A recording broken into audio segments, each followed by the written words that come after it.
Praise the Lord. ஆண்டவர் கொடுக்கிற புது கிருபை.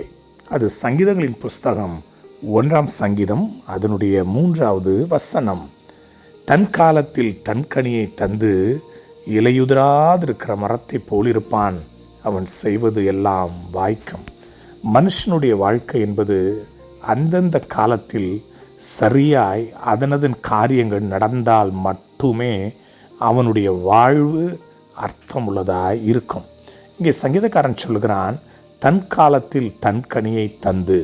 என் அன்பு தேவ ஜனமே, நீங்கள் செய்வது எல்லாம் வாய்க்கும் என்று அவர் சொல்லுகிறார். இந்த வேத வசனத்தை நீங்கள் வாசித்தீர்களேயானால் யாருடைய வாழ்க்கை ஆசீர்வாதமாக இருக்கும் தெரியுமா?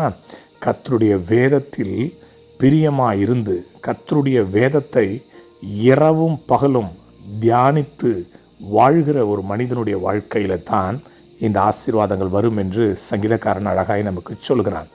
ஈசாக்கை பார்த்தீர்களேயானால் அவன் அந்த தேசத்தில் விதைத்தான். கர்த்தர் அவனை ஆசீர்வதித்ததினால் 100 மடங்கு பலன் பெற்றான்.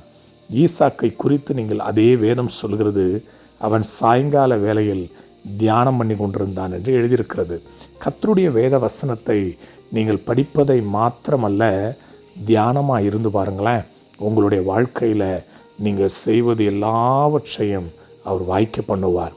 என் வார்த்தை உன்னிலும் நீ என்னிலும் நிலைத்திருந்தால் நீ கேட்டுக்கொள்வது எதுவோ அது உனக்கு கொடுக்கப்படும், அருளப்படும், அது உனக்கு உண்டாகும். இந்த வார்த்தையின்படியே கர்த்தர் உங்களை ஆசீர்வதிப்பாராக.